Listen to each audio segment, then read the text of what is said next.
Time out here, I went to church at 19th and Cleveland.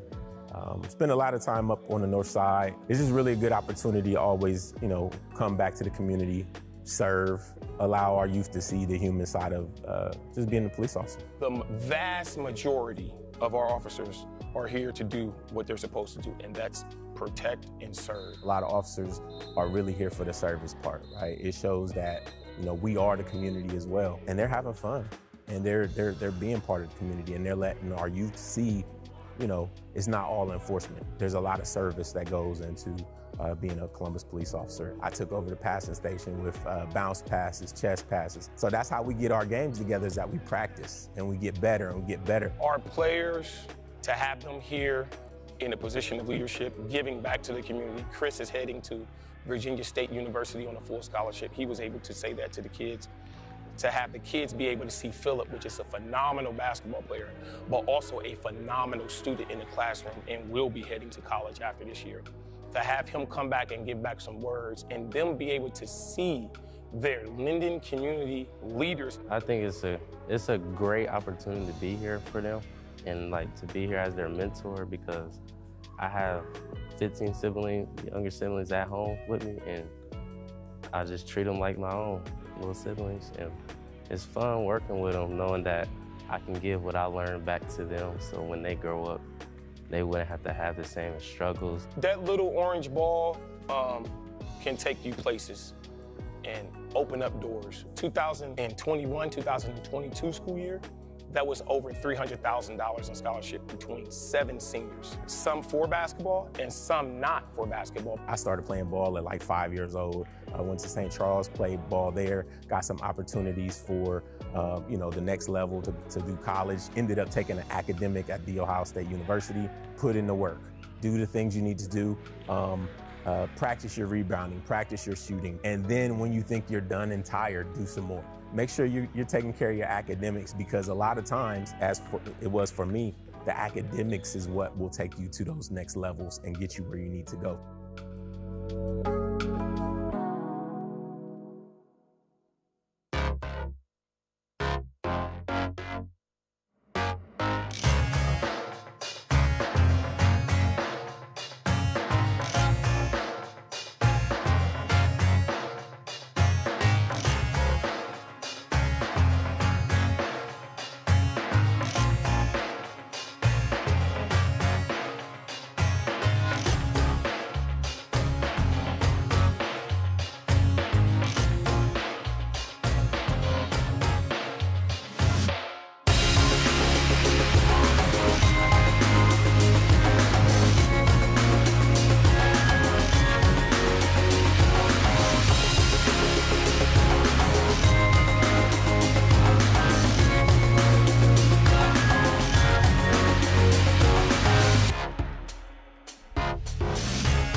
My name is Lolita Vaughn, and I am a special ed instructional assistant for Columbus City Schools. I have been employed with the district for 11 plus years now.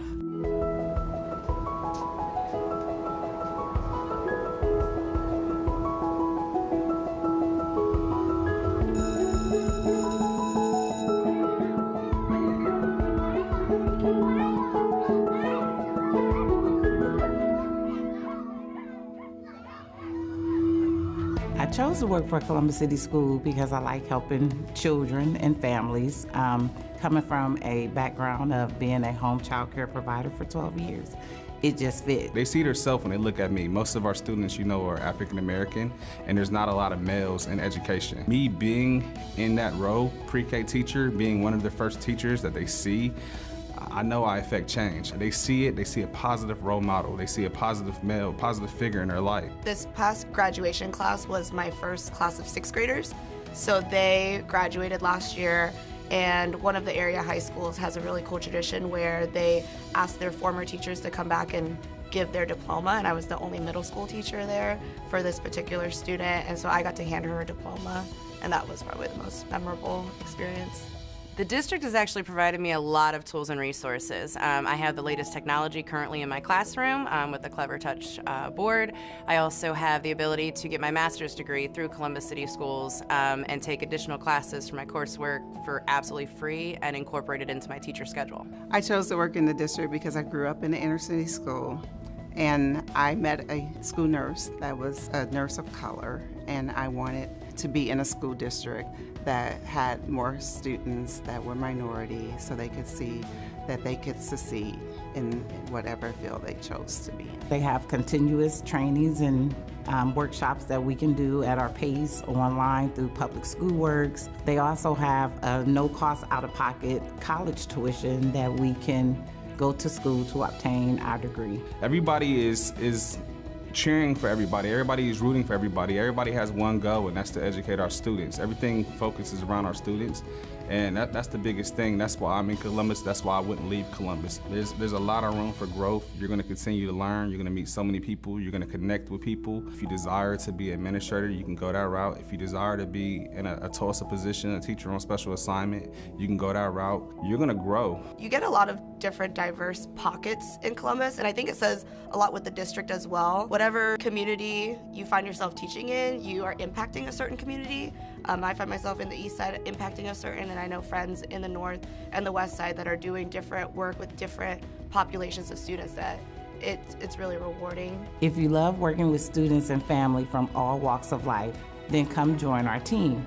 The opportunity to be a part of a great team is here. I cannot say enough about friendships that I have made with so many amazing people. My family has grown and I love it. I can't wait to meet you, and welcome to our team.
My name is Sandra Santos, and I am the proud principal of World Language Middle School for Columbus City Schools.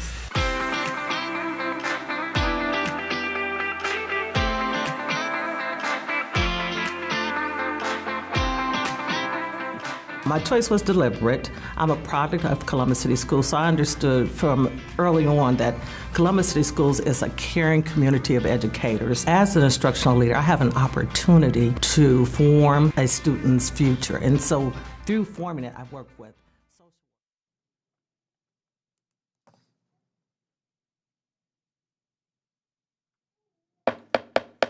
Good evening and welcome to the June 25th regular business meeting of the Columbus City Schools Board of Education.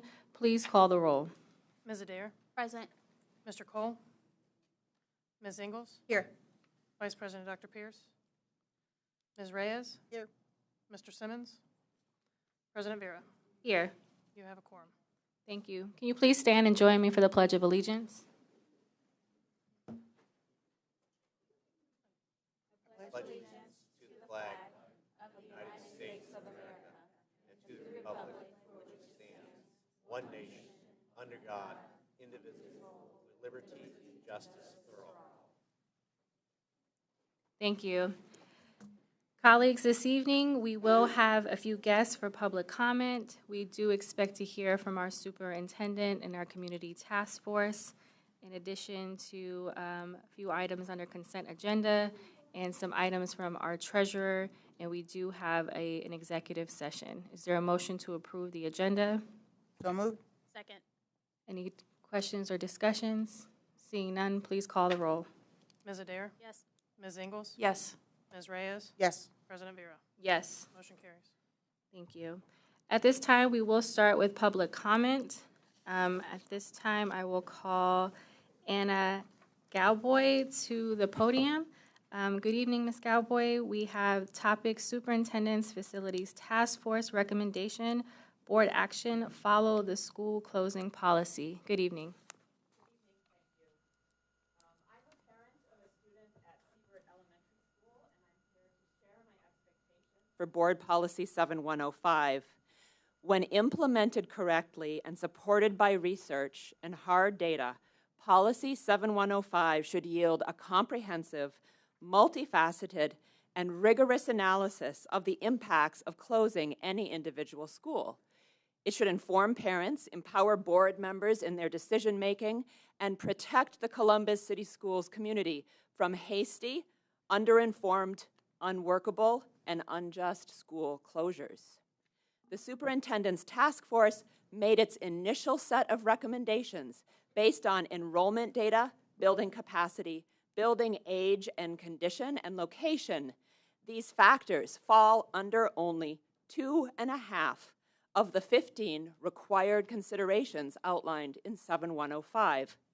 If the task force has conducted its work in accordance with board policy, tonight we may expect a detailed analysis of the following: cost of closing the school relative to the costs and benefits of keeping it open, cost savings associated with converting a school to other district use or selling the property, a concrete plan to accommodate displaced students with a modeling of time, distance, and cost of transporting students to remaining schools, an analysis of feeder patterns to ensure K-12 continuity, a concrete plan to maintain continuity of educational programs, and I will be particularly interested in how the district plans to accommodate the 4,000 ELL students potentially displaced under the task force initial recommendations. There should be a plan for ensuring student safety and accessibility, a research-informed and data-driven analysis of the impact of school closings on communities, an analysis of diversity, including socioeconomic status, race, and ethnicity within remaining schools, an analysis of the impact of school closings on school choice within each region, and an estimate of how many CCS students will be lost to charter and private schools. Data that shows that proposed school closures will not disproportionately burden any particular region or student demographic. The task force failed to release any data and rationales along with its initial recommendations. its unwillingness to acknowledge the complexity of school closure, its lack of outreach to diverse CCS communities, the last-minute rescheduling of community engagement sessions, and the move to private meetings has deeply eroded the public's trust. President Vera and members of the school board, you have the opportunity to demonstrate that you care about good process. Please restore our trust by pausing your vote until proper analysis is carried out in compliance with your own policy. And take the time to authentically engage the CCS community. We want to work with you, just not like this. Thank you. Next, we will hear from Stacy Protitis. Topic is Superintendent's Facilities Task Force recommendation, board action, pause and truly think about how these closures will affect children, communities, and staff at these schools. Good evening. Good evening. My name is Stacy. I am a parent at Valley View Elementary School. I am so very grateful to have been working with these teachers the past 5 school years, and with 2 younger children just beginning their journeys there, I hope for many more. A few facts about Valley View. For the 23 to 24 school year, Valley View is one of 11 schools in the district to win the Momentum Award. How amazing is that? If anyone is unfamiliar with that award, it is awarded to schools that have made significant progress. Did you also know that 46% of the students at Valley View are ESL? They represent 21 different countries. The state OELPA goal has also been reached at Valley View, which is an English language proficiency test. What amazing achievements from our wonderful school. When you decide to shut schools down, do you think about the long-term effects of the community? Do you think about the children, families, and staff these closures impact? You claim these consolidations are to save money, but that is what you said in the past. Yet there are 12 buildings being maintained by the district, and most are not in use. Why not sell them and utilize those funds for the schools that are currently open? Why did you not utilize one of those buildings for your administration instead of obtaining this one for over $3 million? You already had buildings owned by the district. I also drove past Valley View the other day, and there is a new playground being put in. Why spend money on a new playground if the school could possibly be closed at the end of the upcoming school year? Back in November, taxpayers graciously agreed to give the district roughly $1 million in taxpayer money. As the levy stated, they would have about 600 or so layoffs. Why wouldn't we want to help our educators? The levy stated that if it failed, then consolidations would be accelerated. Does this not seem to be going at a fast pace? It is only June. I really think it would be in the best interest of our children, staff, communities, and our school district as a whole if this vote were paused and considered further. These children are our future, and we cannot let them fail. While I am up here, I want to say thank you to Valley View. I love you all so much. I'm so grateful to have had you as my children's educators. And I hope you guys nothing but the best in the future.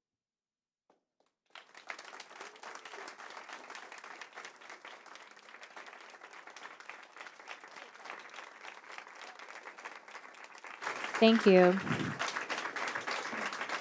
Next, we will hear from Kelsey Gray. Topic, Superintendent's Task Force Facilities. Board action, put a pause on school closures. Good evening, Ms. Gray.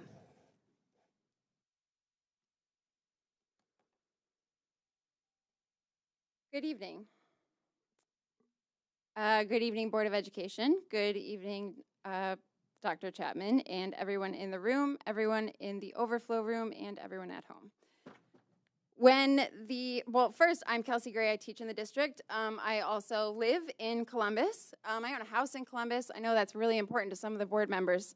I do pay taxes, and I did volunteer my own time outside of teaching to get the levy passed. I have 3 documents that I'm really concerned about.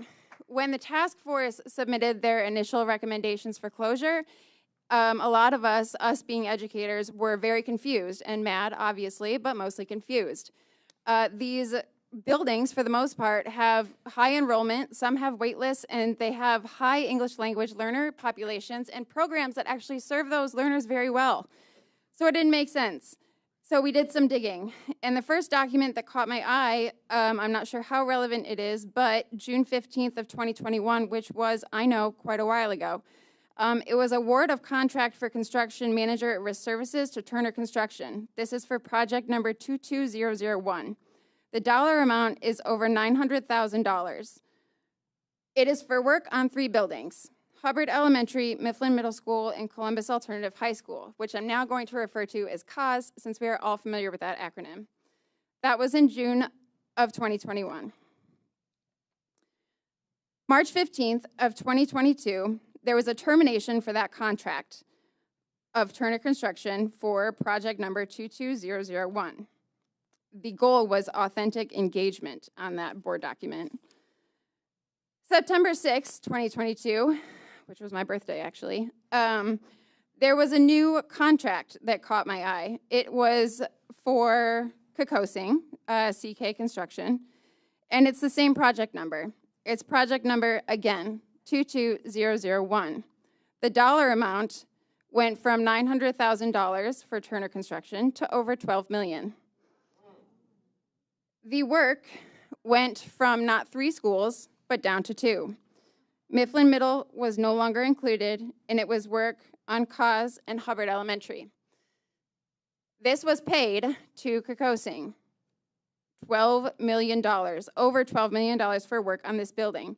So imagine my shock, my disbelief, and honestly my utter horror when I realized that these buildings were being recommended for closure by Jim Negron, heading the task force, who just happens to be the president of Kokosing. I do not understand how this does not violate the Board of Education's policy on conflict of interest. I did not print out that policy, but I have read it. And if that language is honestly that loose, it needs to be addressed immediately. We cannot pay someone $12 million and then handpick him. He was appointed. He didn't apply. He didn't interview. He was appointed by our superintendent to lead this closure recommendation. And I am aware that he is sitting right behind me. Imagine the courage that it takes me to stand up here and do this. So I want to make it, I'm sorry, but I want to make it known that I can't see how much time I have left on the clock. Your time is actually up, Ms. Gray. It is? Yes. I'm so sorry. Thank you.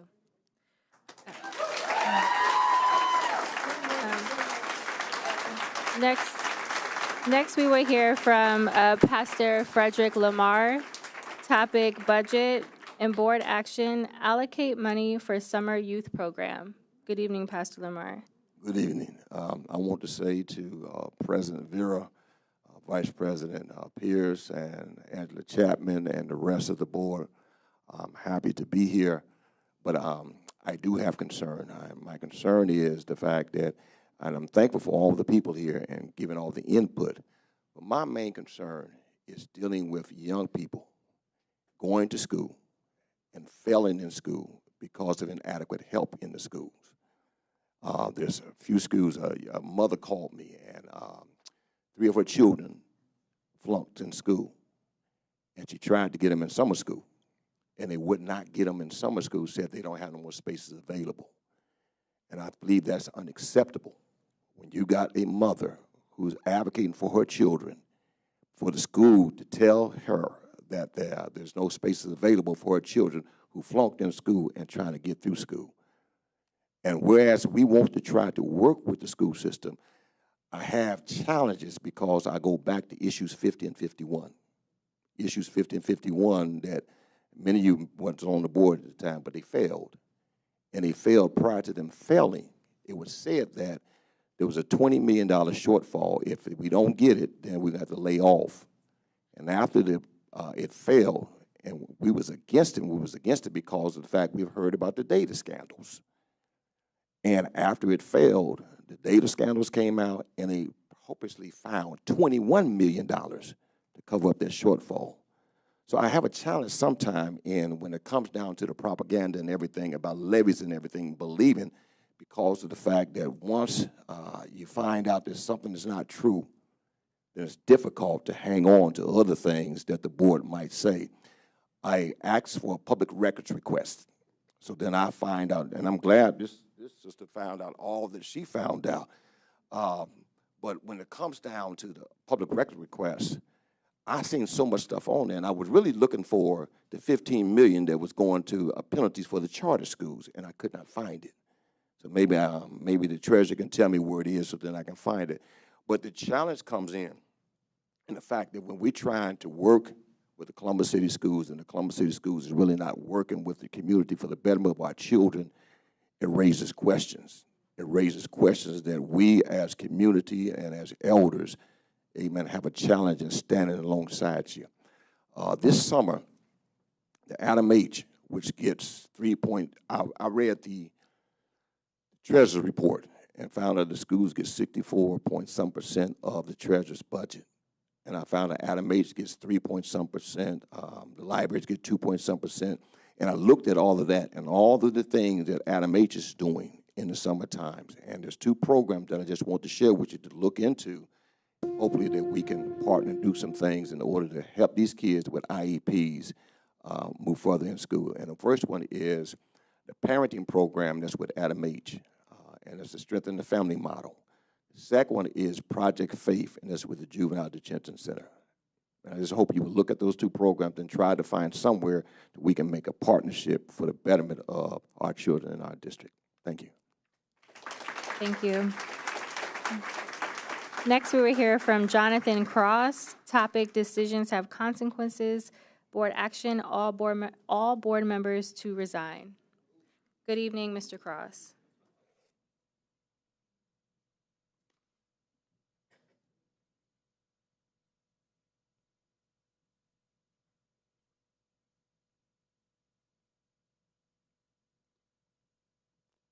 Members of the board, President Vera, and distinguished guests, my name is Jonathan Michael Cross. Today, I rise once again on behalf of every school and every neighborhood on the north, south, east, and west sides of this great city, demanding that this Board of Education permanently table any final decision regarding the Columbus City Schools Superintendent's Community Facilities Task Force recommendations.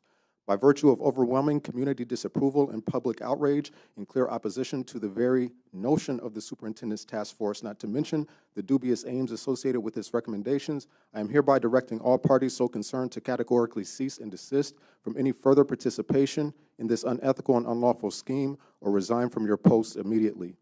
American vaudeville performer and actor Will Rogers once famously remarked, quote, "Politics is the only profession where you can lie, cheat, and still be respected," unquote. Frankly, any honest assessment of American political history since its inception will be required to concur with the other Mr. Rogers in these regards. Members of the board, what you all must begin to recognize is that each of you are actively participating in a system that is thoroughly corrupt. Moreover, it would serve you all well to take profound stock of how sick and tired the American people are of being sick and tired. African-American writer and civil rights activist James Baldwin has stated, quote, "Color is not a human or a personal reality. It is a political reality," unquote, and truer words have never been spoken. By the same token, I am of the perspective that in technologically advanced societies like the United States, public policy dilemmas such as poverty, unemployment, underemployment, health disparities, and poor quality education like racism are all social constructs and therefore observable, preventable, and fixable. However, the same appointed and/or elected officials who have routinely trafficked in demagoguing and manipulating human suffering for personal gain cannot be trusted to reform a system that they themselves have enthusiastically participated in breaking. According to the personal finance experts at Wallet Hub, Ohio ranks amongst the worst state economies in the entire country. However, in spite of this bipartisan incompetence over decades, you all actually have the kleptomaniacal audacity to think that we, the people, are going to stand idly by and watch as you attempt to close our neighborhood schools, privatize public assets, and brazenly gaslight taxpayers while ostensibly laughing all the way to the bank in pursuit of higher office and/or professional advancement. Well, please allow me to paraphrase the other Mr. Rogers quote from earlier by suggesting that politics used to be the only profession where you could lie, cheat, and steal, and still be respected, but not anymore. Winter is coming. Members of the board, President Vera, and distinguished guests, winter is already here. I yield the balance of my time. Next, we will hear from Liz Chapman. Topic, school task force recommendations. I want the board to pause with the recommendations. Good evening, Ms. Chapman. Good evening. I'm yielding my time to Derek Birch. Good evening. Good evening. Board, President Vera, Superintendent Chapman. My name is Derek Birch. I'm a community member, parent of a future Alpine student, and I want to urge you to make a decision for the community and pause the vote on this process. 70 years ago, as the country desegregated, in 1955, the Ohio legislature passed Ohio Revised Code 3311.06, which separated land annexations from school district transfers, where we get all our common areas. But what this did was it allowed the city of Columbus, the growth machine that it is, to capture white flight so they could build homes for them and siphon students and money out of CCS. We're still dealing with that. I mean, we're still here today looking at the ramifications of that decision. Now, what we can do is stop the bleeding. What we can do is say no to the growth machine. What we can do is say yes to students, say yes to parents, say yes to community involvement, because we could be the ones that work together. But what looks like to be on the horizon, if this is passed, would finish what Revised Code 331.06 started, the dismantling and defunding of Columbus City Schools. Moving schools out of the neighborhoods may keep some students in CCS. They may decide to ride the bus. But they also may say, I'm just going to send my kid to a charter school because the state's paying me money to do it anyway. Not only are we going to lose students to that, but we lose a lot of money. It seems like we're cutting our legs off with this.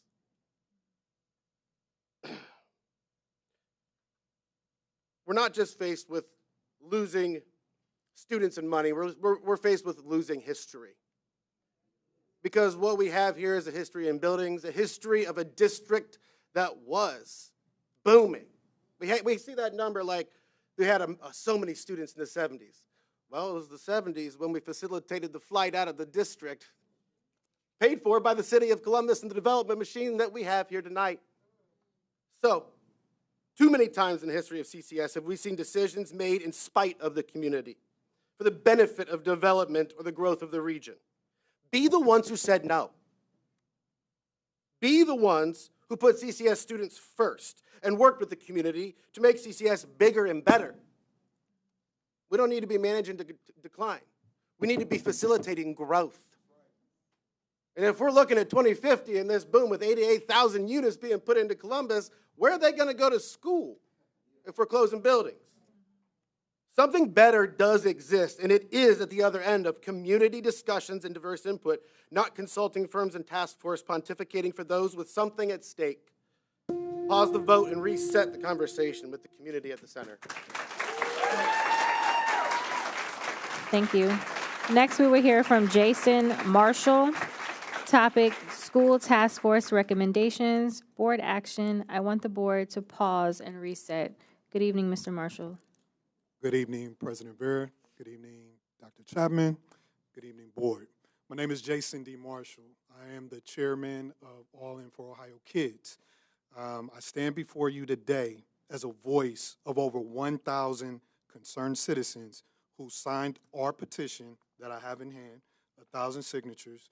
We hope that you will consider our petition and understand the urgency of our request. We believe in the power of collective action and potential for positive change when we all work together.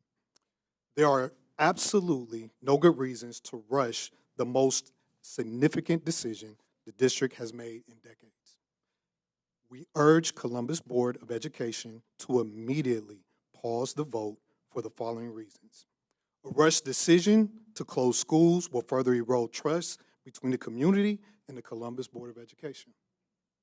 It will likely lead to thousands of families leaving CCS for good and not returning. Instead of acting hastily, the board should initiate building and neighborhood level engagement and decision making to ensure authentic dialogue and inform future building use. Nothing less will restore community trust. Columbus families deserve safe, equitable, fully resourced, and engaging schools. These decisions cannot be reduced to buildings, budgets, and spreadsheets. They are about the shared future of our students, our families, our educators, and our neighborhoods, and are the decisions that must be made together.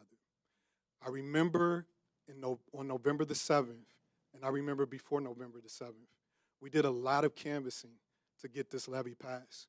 We worked together to get the levy passed.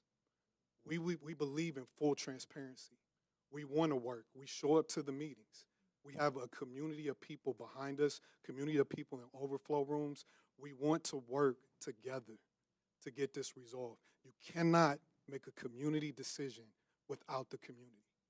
I yield my time.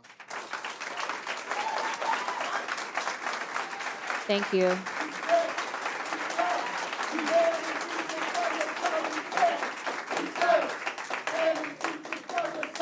All right, at this time, we will move on to our consent agenda, which is items 6.1 to 6.3. Let's see here. I'm going to move it over to, you want to do yours first, Dr. Chapman? Is she doing her presentation? Oh, I'm sorry. Absolutely. Yes. Good evening, Dr. Chapman. Good evening, President Vera, Vice President Dr. Pierce, members of the board, and community members. First, I would like to start by thanking our community who have shown up to provide their feedback and then their voices to this very important conversation. We understand that these are sensitive conversations with significant impact on our schools, our district, and our community. Your feelings of uncertainty and concern are not overlooked. I promise you we are doing this work on behalf of our students' success, and we are committed to prioritizing student needs as we work to reimagine our learning environments and how we allocate our resources. Tonight, the task force members will be presenting their final recommendations to the Board of Education for consideration. I'll just pause for just a second to make sure that the presentation comes up. I want to start by framing our conversation this evening in acknowledging some of the systemic challenges and opportunities that we have identified prompting the start of this work. Since the peak of enrollment of more than 110,000 students in 1971, Columbus City Schools has seen a decline in enrollment over the decades. In the 1990s, enrollment had dropped to around 65,000 students.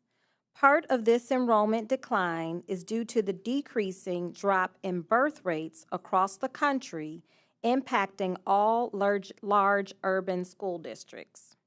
Today, the school district has around 46,000 students and 113 buildings. We know that we have far too many buildings based on our current enrollment. As neighborhoods have shifted, this enrollment decline has left 48 elementary schools with enrollments fewer than 350 students, with an average elementary school building utilization of 75%. 20 of our secondary schools, which includes both middle and high schools, have enrollments fewer than 500 students, with an average secondary school building utilization of 64%. As you can see in this graph, this enrollment decline equates to a significant number of small schools across school levels. Based on two independent enrollment projections for CCS, both suggest that our enrollment will at best remain stable or modestly decline. While we're seeing an increase in population growth in the city of Columbus, this population growth is only happening in pockets of the city. Additionally, the population of 0 to 5 age children is currently down 20%, according to our colleague Michael Wilkos from the United Way.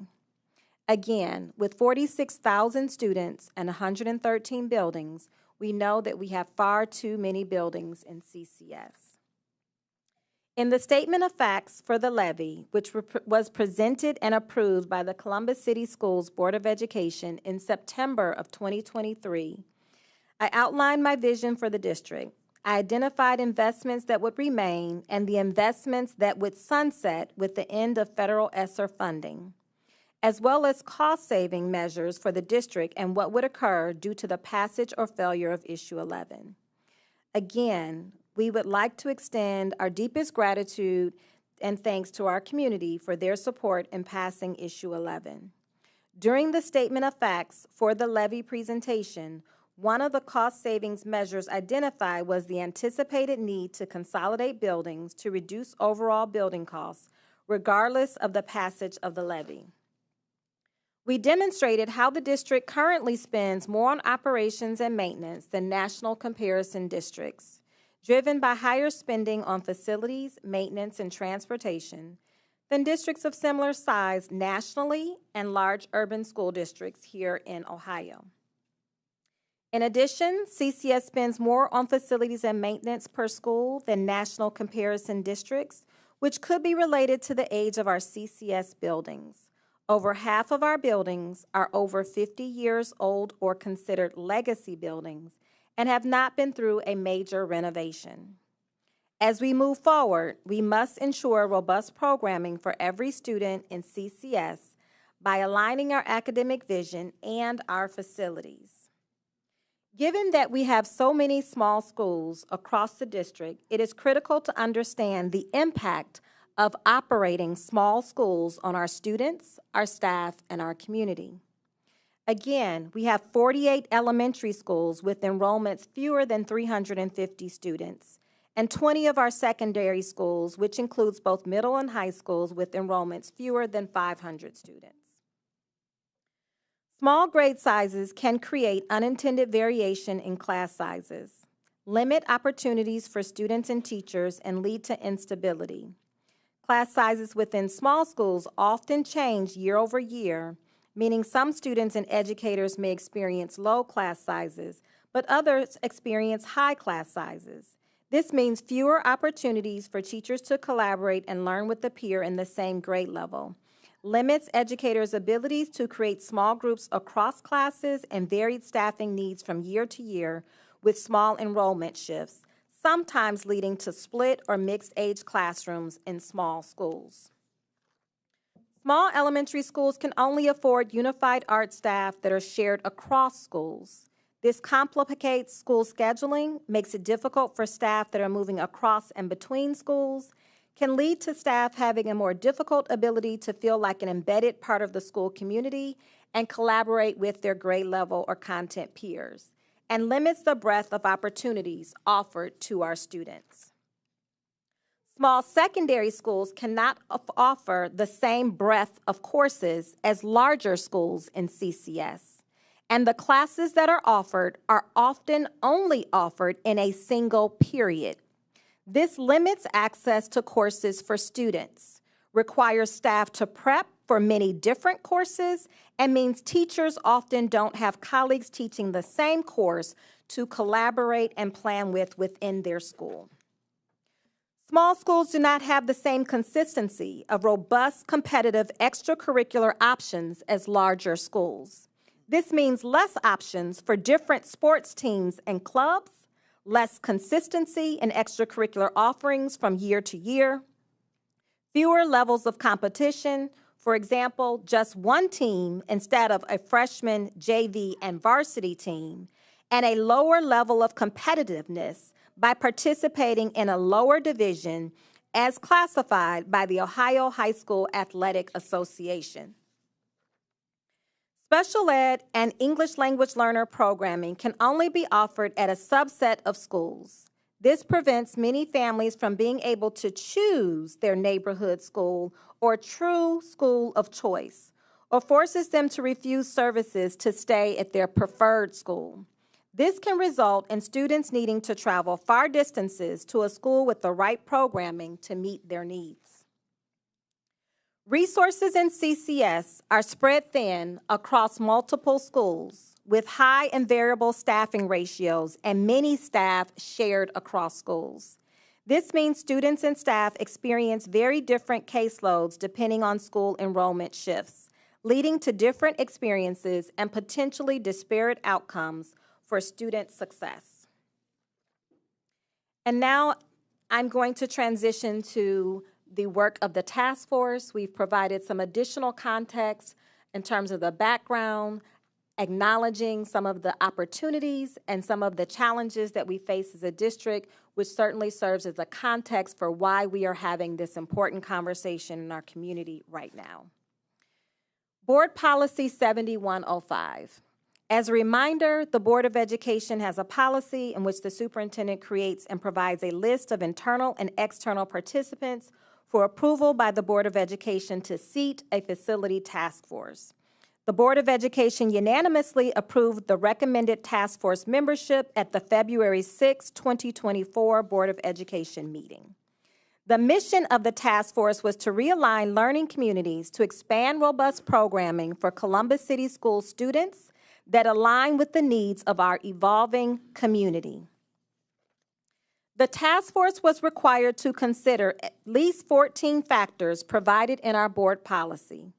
Ultimately, though, the recommendations prioritize the following: standardizing grade levels served in buildings, standardizing the grade bands for elementary school and middle school will provide a better experience for sixth grade students who currently attend an elementary school. Elementary schools do not have the same course offerings available at traditional middle schools. They do not have foreign language, for example, that will be offered in a middle school. They also lose instructional time as they are on an elementary school schedule. Traditional middle schools have a longer instructional day compared to our elementary schools, which is configured with multiple periods during the day. If you average out the lunch times between the middle schools, which is 50 minutes, and K-8 schools, which is 32 minutes, the difference is around 34 hours per year, or approximately 5.7 instructional days. Again, this is the need and the rationale behind standardizing grade levels across our buildings. Increasing access to additional academic and extracurricular programs. In middle school, giving students opportunity to have more robust extracurricular activities, including music, theater, speech, debate, performing arts, and production spaces, and access to athletics. In high school, this will provide high school students with a continuum of services, including multiple college and career pathways, more electives, AP courses, expanded extracurricular activities, more competitive athletic opportunities for students due to the size of the student body.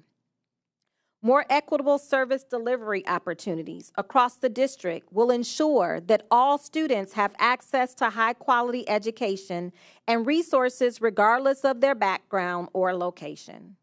We'll strive to eliminate disparities in educational opportunities and outcomes across the district. And honoring prior taxpayer investments, making strategic decisions that respect and maximize the investments made by taxpayers. We have several buildings across the district where we have already made significant investments in. This is an opportunity to maximize those spaces so that more of our students will have access to the learning spaces that they deserve. Ensuring that funds are used efficiently and effectively to enhance the quality of education. Knowing that garnering feedback was integral to the work of the task force, we created and implemented an engagement plan. We conducted panel forums, community forums, and gallery walks, 2 virtual town halls, a radio town hall to engage and collaborate with our community, hoping to create open dialogue on the work of the task force and gain crucial feedback from our community to help the task force make informed recommendations that reflect our community's needs and priorities. We also created a section on the CCS website to house all of these materials and updates, maintaining transparency with our public throughout the process. The community feedback includes over 4,000 responses to the survey to prioritize factors for consideration, over 1,700 responses to the scenario surveys, from 80 responses for scenario 4 to 360 responses for scenario 3B. Over 900 attendees and viewers in the Elevate panel and survey. 430 community members signed in at our in-person engagement events. Combined, we collected several hundred pages of community feedback provided to the task force. This feedback is also located on the CCS website. And now, I would like to welcome our task force members to come to the podium and present their final recommendations to the Board of Education and our community. And as a reminder, the task force utilized all of the feedback from our community in solidifying their final recommendations. Thank you, Dr. Chapman and President Vera, Vice President Cole. I'd like to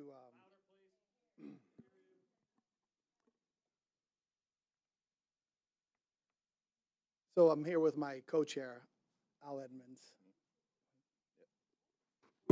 My name is Al Edmondson, and I'm a proud graduate of East High School, and I decided to join that task force because I want what's best for our kids in our city schools.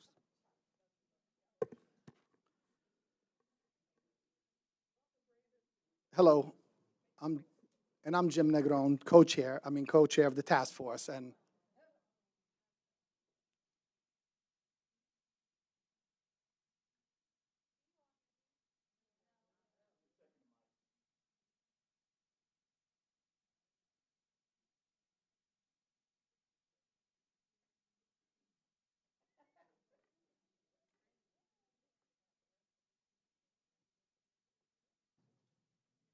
Is it okay? Here we go. I will ask everyone to please be respectful of this process. We want to be able to hear. We want to be able to make sure that this process is dignified. So I am going to ask that you please not yell out comments during this presentation. We want to be able to hear the task force recommendations. Certainly, this should be a respectful process. So I'm respectfully asking that comments not be yelled out during this presentation. And I respectfully ask that, if we want to have dialogue after this meeting, we can. But at this time, the task force is here to do a job that we asked them to do. And so we want to be respectful and allow them to do this final presentation. thank you, President Vera. And I'm honored to be a co-chair of the task force. 20 years ago, I started a pilot program at Fort Hays where construction workers were connecting with the students at Fort Hays, and the students were able to enter into the construction industry. As a product of the inner city school, I understood the importance of industry connecting with an urban school district. And since then, I volunteered several times, and this is my third time volunteering for Progress. I did one for the task force in 2018, master planning in 22, and I stand here today as a proud community volunteer. But this work wasn't done just by me. It was done by the entire task force. And the task force has spent several months working hard and dedicated additional meetings and spent additional time with community input. Dr. Chapman talked about all the community comments. We all got all the community comments, and all of that, our task force members included that in our final recommendation. And I just want to take a moment to recognize the hard work of the task force, the dedication and commitment to the community, and their willingness to stand up and look at what's best for the students. So I'd like to ask my task force members to stand up to be recognized. Thank you. Maturity. You can clap or I can move. Or you can walk out. Or you can step.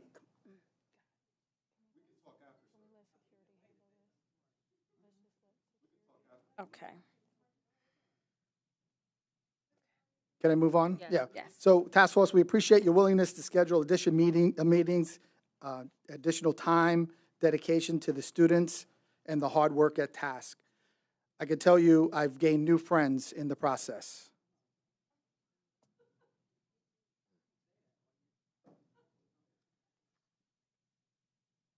As a reminder, next slide, please. As a reminder, the preliminary recommendations from the task force named 18 schools and 2 facilities for closure. We took those to the community, and based on the feedback, we're going to propose a final list of recommendations today.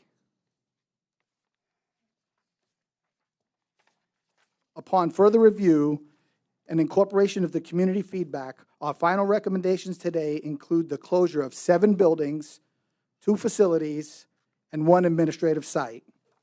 We would like to suggest that these closures are done in phases.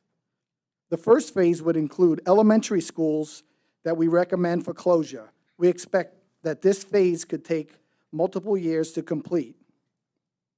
The second phase focus on changes in the middle school programming, which will require more time to accomplish. And finally, the third phase focuses on changes to high schools, which would require the most time for implementation. So our phase 1. Before we proceed, I want to take a moment to describe how these schools will be presented. So you're going to see very similar slides. So on the top, you see the name of the school. Beside the school name, you provide information about the year the school was built and the conditions of the facility. The FCI, Facilities Condition Index, refers to the cost of renovation divided by the cost of replacement. A facility index score of 100 means that the renovation costs would be equal to the replacement costs for the building. Below on the right, there's a picture that shows the likely schools that would be involved in the distribution of students from the closed schools. And below that is a map that shows the locations of the proposed school closures and neighborhood schools. The first school that we're proposing closure is the Broadley Elementary School, an aging, underused building. Broadley students will join Eastgate, East Columbus, and Fairmore schools communities. In making all the recommendations, we looked at several factors, including the enrollment of the buildings, the age and condition of the building, academic program outcomes, and community feedback. During the facilities task force plan work, each of the neighboring schools, Eastgate, East Columbus, and Fairmore, received 21st century building updates. Moving Broadley students to these 3 schools will allow access to modern learning environments, more access to full-time art, music, physical education teachers, and more services for English language learners and students with disabilities. Next is Fairwood and Moeller. The next schools that we're proposing for closure for the aging Fairwood and Moeller elementary schools. Fairwood would join Ohio Avenue and Livingston communities, and Moeller would join the Lincoln Park and Livingston communities. Each of these schools, Ohio Avenue and Livingston and Lincoln Park Fairmore, received 21st century building updates. Our aim is to maximize building use and increase the access to the arts and academic programming and keep the students in their neighborhood. Next is Lindbergh Elementary School. We're proposing closing the aging Lindbergh Elementary School. The students will join Binns, Burroughs, and West Mound school communities.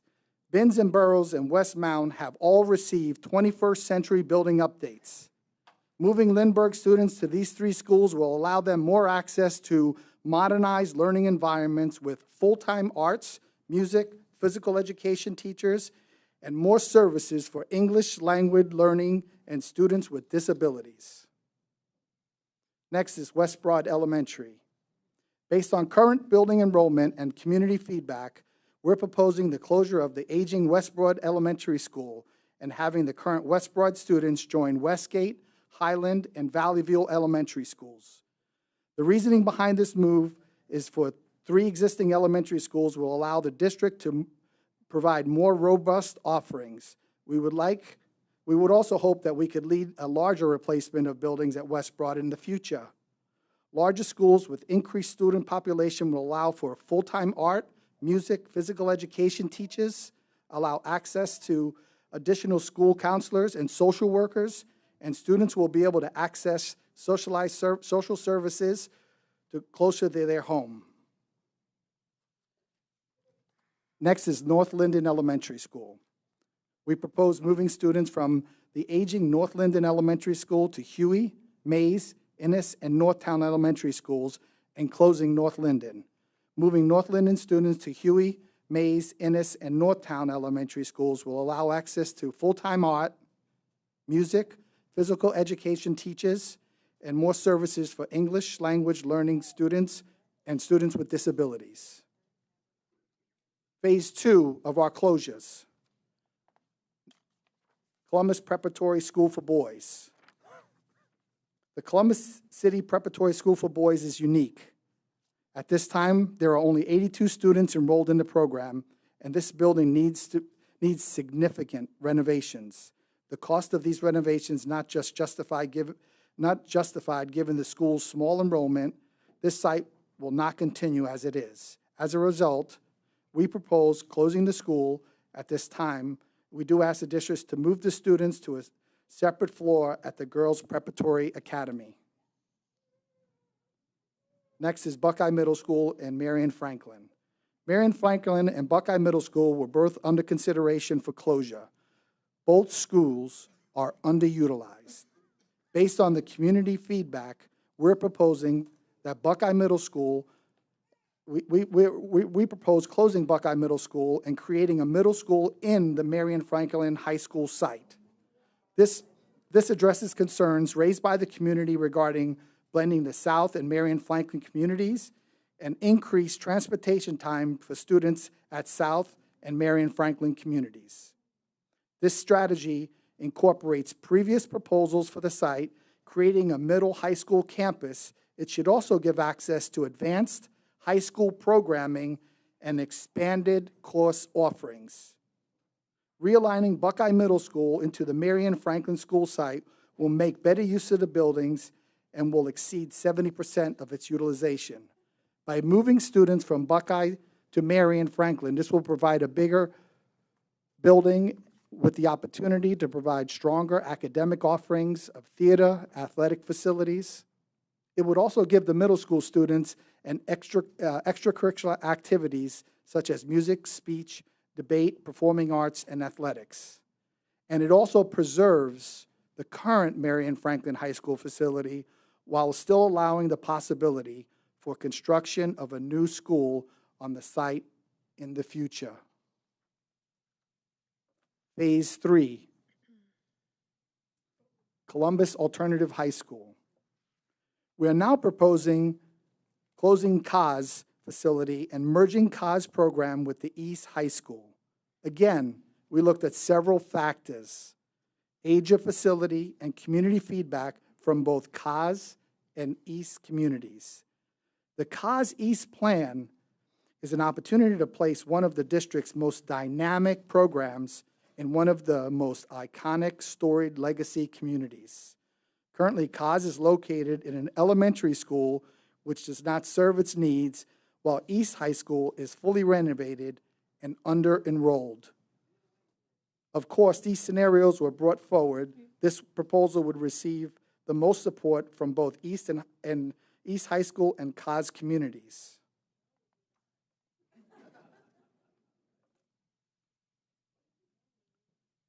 Bringing the CAS and East High School communities together at the East site will provide opportunities to expand course offerings for students, grow the thriving arts program that exists in CAS, and provide a connection to the neighborhood of arts communities that exist in the King and Lincoln neighborhoods, support and grow athletics, extracurricular activities at the school, and provide increased access to students throughout CODA. Next is 270 East State Street Administrative Building. We're proposing closing the district administrative building and moving the staff to 3700 South High Street. Again, we looked at several factors, including the age of the facility, ongoing maintenance costs, surrounding communities. Due to the relatively high cost of maintaining 270 East State Street location, the task force recommends that closing the building and moving staff to the 3700 location to create more opportunities for teamwork and collaboration.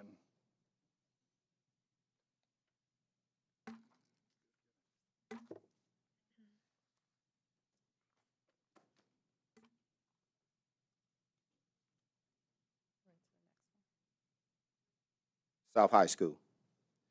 Two high schools that gave us a unique opportunity to truly create a campus feel. By adding the 6th grade to South High School, we can complete the concept of full middle school and high school in one location. Again, we looked at several factors including building use and community feedback.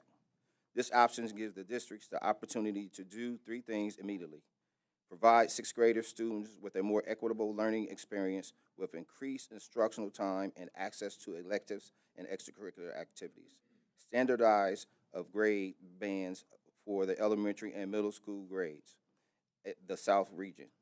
Better use of modernization in South facility. Next. Lyndon McKinley STEM Academy. Originally, the committee we had looked at moving 7 to 8 from Lyndon. However, the move grades in 7 to 8 from Lyndon McKinley would require those Lyndon students and to attend middle schools outside their community, which would reduce Lyndon McKinley's enrollment. Secondly, there was little community support for blending the East and Lyndon McKinley High School in a whole as part. Lyndon McKinley is the other high school that can be a middle school, high school campus. By adding 6th grade to Lyndon McKinley, we can complete the concept of full middle and high school on one location. The option gives the district provides the opportunity to provide 6th grade students with more equitable learning experience with increased instructional time and access to electives and extracurricular activities. Standardizing of grade bands for the elementary and middle school grade in Lyndon. Better use of modernization in Lyndon McKinley facilities. Starling. Starling Pre-K is another school that can benefit from aligning to Pre-K 5, building and strengthening enrollment in neighborhoods. Students in grade 6 would attend either Westmore or Hiltonia middle schools, which are the same schools they are already attending. This would allow students to access middle school programming all year round.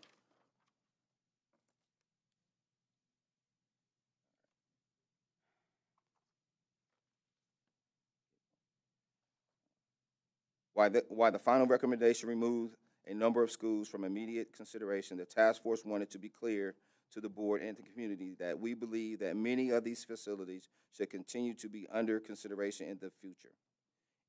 In this next session, I will review the committee thoughts regarding the following buildings. After much consideration, we suggested the district delay the decision to consolidate these buildings and allow more time to develop plans to address the students' programming and transportation needs. With so many possible scenarios, we believe that it is important for the district to create a plan to meet the needs of all students in their homes and communities before these facilities are considered for consolidation. We recommend suspending additional time to explore other alternatives for the Columbus Gifted Academy students. This is one of the oldest buildings in the district that was built in 1898. That makes it 126 years old. We agree that the CGA middle school program could be a great fit with the Dominion School. Unfortunately, the elementary students could not be consolidated into Oakland Park Elementary. It would cause overcrowding. Also, moving CGA further northwest would increase bus times for students from other cities area, making it access to the programs less equitable for students in other areas of the city.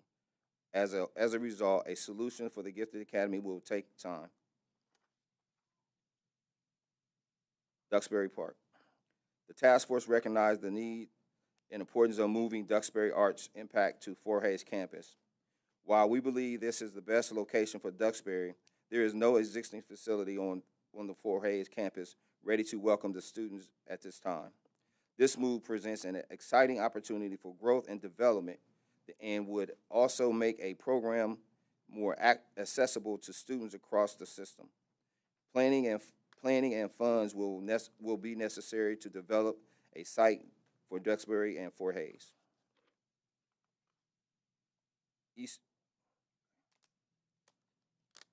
With Cobbs moving to east, and the scenario to move Eastmore to east is impossible. This also means that the movement of the Johnson Park and Sherwood Middle is impossible. The task force suggested that the board and district work to continue to explore solutions to improve the learning conditions for the students in these facilities. At this time, I would like to hand the mic back over to Jimmy. Thanks, Al. The task force has some additional considerations that we would like to share with the board and community based on the input being part of this process and trends we heard from community feedback.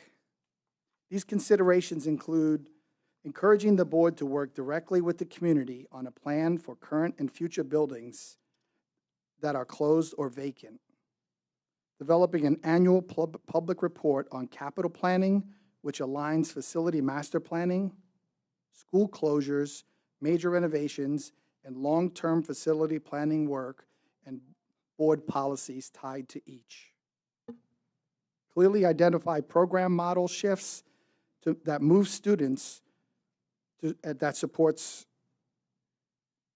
schools closer to home, and continue to explore opportunities to share spaces for schools and community partners, example, athletics, facility parks, rec. As we come to close, I want to take a moment to thank the administrators that supported our effort. You know, board, if you look at my community volunteerism, I'm involved with a lot of communities. I'm involved with a lot of nonprofits. We have an opportunity unlike I've ever seen before. We have a leader in Dr. Chapman who has the intellect, right, social and political capital, but also the grit to help impact a profound change in our community, not just short-term, long-term.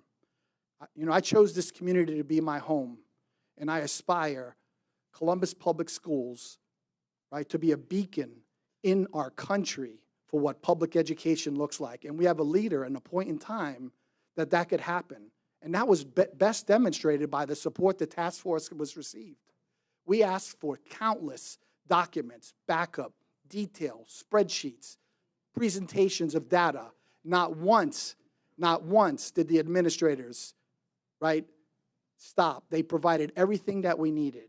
And I'm telling you, as a community leader, right, we have an opportunity to do something, you know, profound for our kids in the district.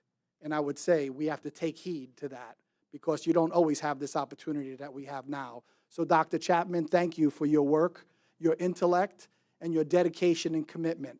And all the administrators here, right, thank you from the task force because your unwavering commitment and support to the work that's important to the kids, right, is unmatched and it was profound. And I thank you from a community standpoint for all your work. I'd like to invite Dr. Little to come up, my community task force member, and he'd like to end our presentation with his thoughts. Give me a second, Dr. Little. Clean up my mess.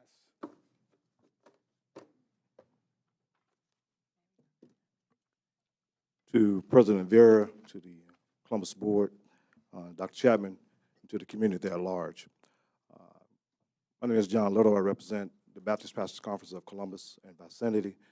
Also stand with the support of Dr. Joe King, President of the Baptist Ministry Alliance, and Bishop John Coates of the International Denominational Ministry Alliance.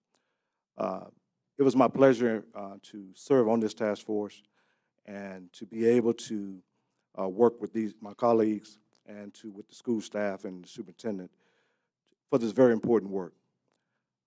When you look at all the data that we received, the input we received from the community, I worked at the final recommendations came based off those recommendations from the community and the data that we received.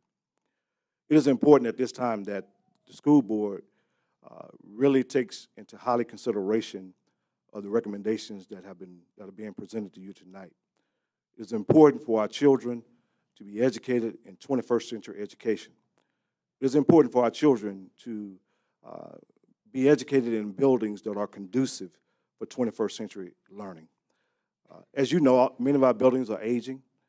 Many of our buildings do not have the 21st century technology that's able to educate our children to make them competitive in the world, not just in this community. But we want to send our children out of our school districts when they graduate to be able to compete at the highest level in college or trade or whatever they choose to feel they choose to go in. But when they leave CCS, they need to have the confidence, the parents need to have the confidence that they receive the best education in the world. We have great staff, we have great superintendent, and so we're going to ask you, board, to really highly consider voting in favor of these recommendations. To delay a vote on the recommendation is to delay the progress that our children can be making. Many of you stated when you ran for office that you were want to be transparent, that you're going to do what's best for the education of our children in our community. And so for my colleagues and I, we're certainly going to hold you to that standard because we believe it is important that all of our children are educated at the highest level. And I know sometimes we get nostalgic attachments to physical facilities, but at the end of the day, how are our kids progressing? And we need to do what's best for our children. So I'm going to really ask you to really highly consider these recommendations so that it can benefit all of our children, not just a segment of our children, but all of our children throughout our community. So when they go and receive their diplomas from Columbus City Schools, they can stand proud and know that they've received the best education in the world. So I want to encourage you to highly consider this recommendation so our children can receive what they need: facilities, academic resources, so the teachers can also get the resources they need so that our children can be impacted on a high level. Thank you, Dr. Little. And Dr. Chapman, we'd like to turn it over to you. Christina, Tina, thank you very much. Thank you to our task force co-chairs, Jimmy Negron, Al Edmondson. Thank you, Pastor Dr. John Little, for sharing and advocating on behalf of our students and our community. I want to again thank the students, parents, and community members who took part and provided feedback in the engagement sessions to support the work of the task force. I again want to name that this work is not easy. It is a heavy lift, and it is vital to the success of our students. While we just heard the final recommendations of the task force, it's important to frame again the benefits of aligning our facilities to our academic vision. I would like to share more context on how these recommendations align with my vision for our district. First, I would like to share a short video that we've prepared as a part of the task force work and we have been sharing with the community.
Again, by aligning our facilities with the Portrait of a Graduate attributes, we can expand programming to meet the evolving needs of our community.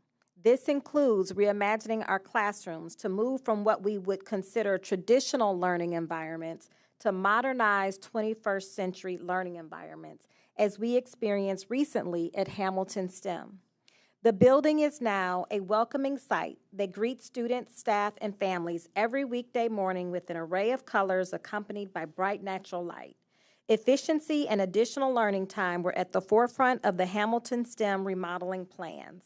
Columbus City Schools' capital improvements team worked closely with building staff, administration, and teachers to create modernized classrooms. All of the updates were made possible through the use of federal ESSER funds. This $4 million comprehensive project was part of a larger investment to improve the district. To put this in perspective, the investment is only 15% of what a new elementary school building would cost to serve 600 students. Hamilton STEM is a perfect example of a school our students can excel in. Looking specifically at the schools recommended for closure or consolidation by the task force, the impacted students would overwhelmingly be moving to modernized facilities. This would give them not only a 21st century learning environment, but also provide enhanced academic benefits.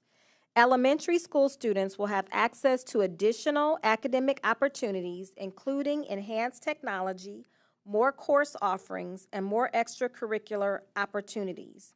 These changes would also provide increased opportunity for more equitable services, including the ability for students to stay in their neighborhood or home school to receive programming, specialized teachers to support Tier 1 and Tier 2 instruction, increased inclusion opportunities for all student groups, and increased teacher-team collaboration across grade levels. Additionally, the larger elementary schools would see increased staffing levels, including dedicated unified arts teachers, dedicated gifted and talented specialists to support extracurricular opportunities like chess club and robotics, increased instructional assistants to support intervention and enrichment, dedicated English language learner teachers for every 70 ELL students, and access to full-time nurses, counselors, and social workers. In middle schools, students would have access to increased course offerings, including greater equity of programs and services across middle schools, additional unified arts and electives, including foreign language based on student interest, more career pathways and career exploration opportunities, advanced placement and college credit plus offerings, and additional extended learning opportunities and clubs. This would also improve our continuum of services by increasing gifted and talented and special ed supports, creating full sheltered sites for English language learner students, providing rich intervention options, and increasing opportunity for differentiation and inclusive classrooms. Students would also see increased opportunities for extracurricular activities and athletics. Larger high schools will give our students increased courses and offerings, including increased college and career-connected pathways, CTE and CCP, or Career and Technical Education, and College Credit Plus options at all high schools, standardized courses across large high schools, increased unified arts, elective, and core opportunities. This would also benefit student scheduling by providing more flexible course offerings, creating team-based teaching opportunities, allowing for foreign language expansion in grades 9 through 12, and providing greater access to advanced placement, international baccalaureate, statistics, social justice, and various college credit plus classes. Students will also have more extracurricular activities, including more competitive athletic brackets and more teams, access to performing arts, and additional clubs based on student interest. Additionally, the larger high schools will maximize access to specialized teachers for students, allowing special ed and ELL services provided closer to home. Teachers will have greater access to collaboration within their content areas. Students will see increased student support through increased SEL and mental health supports, increased staff dedicated to specialized student needs, increased opportunity for intervention and enrichment, and increased access to college and career pathway supports. In addition, we also wanted to provide the financial estimates or estimated cost savings summary. If the recommendations are adopted as is, we estimate the annual cost savings would be more than $9 million per year. To put this in perspective, that is $90 million in savings over 10 years.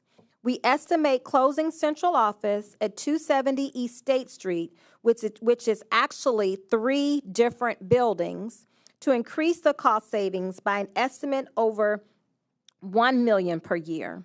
These estimated savings could be redirected to building new, more modern facilities and renovating existing schools to continue to create the modern learning environments that our students and families deserve.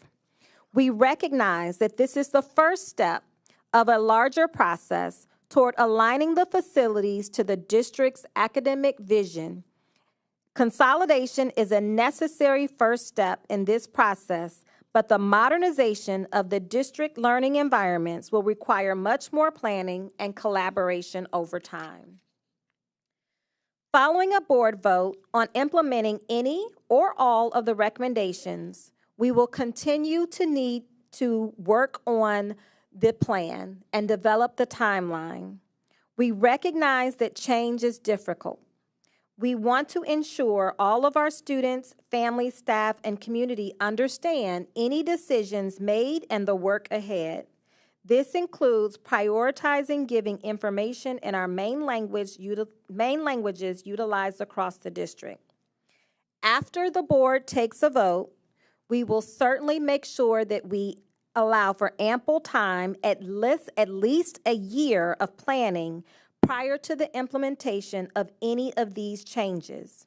We will also form a district transition team focused on monitoring the progress of student and staff assignment and transfer to their new school sites, overseeing textbook and instructional material allocation, ensuring that the facilities are ready to accept these transitions and our students and families, and make sure that we are moving any materials or additional supplies. We will also create and implement an engagement plan to work directly with our school communities as promised on boundary changes and student enrollment processes. We will work directly with our staff and union partners on staff transitions for the impacted buildings. I just want to name again that these changes will take time. They will not happen overnight.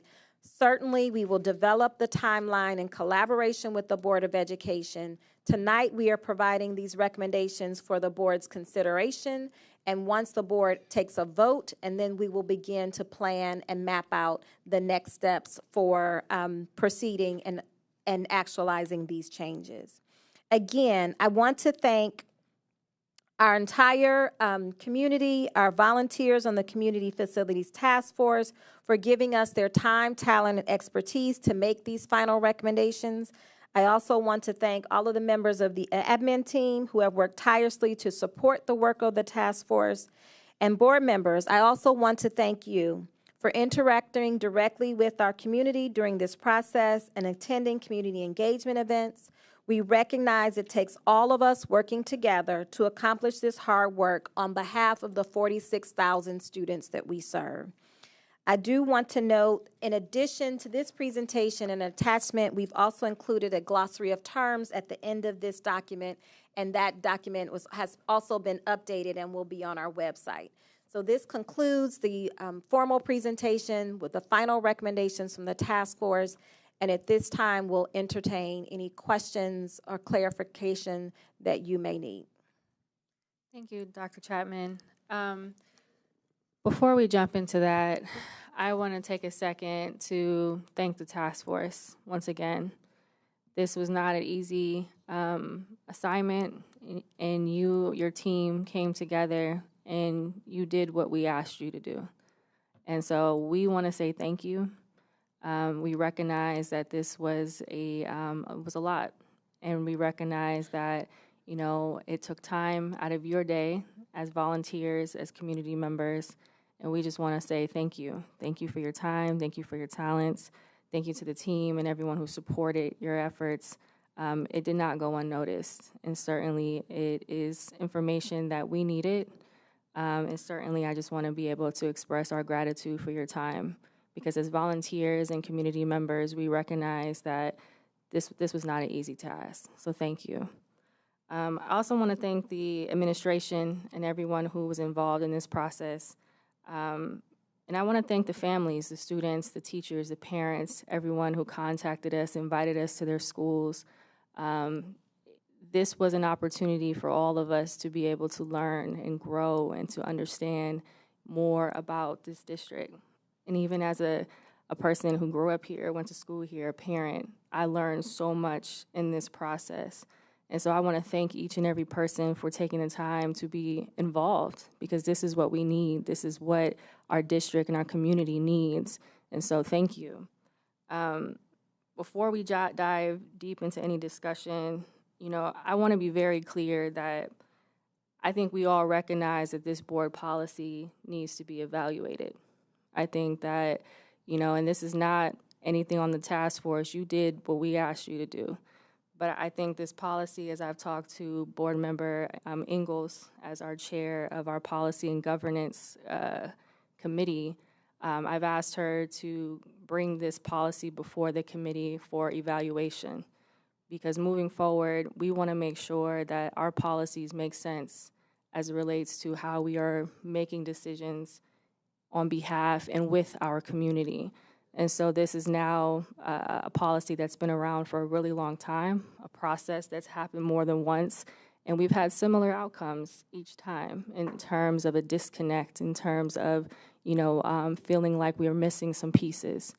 And so I want to name that. I want you to know that we've named that, and that is something that I want to work alongside of my colleagues to be able to evaluate Policy 7105.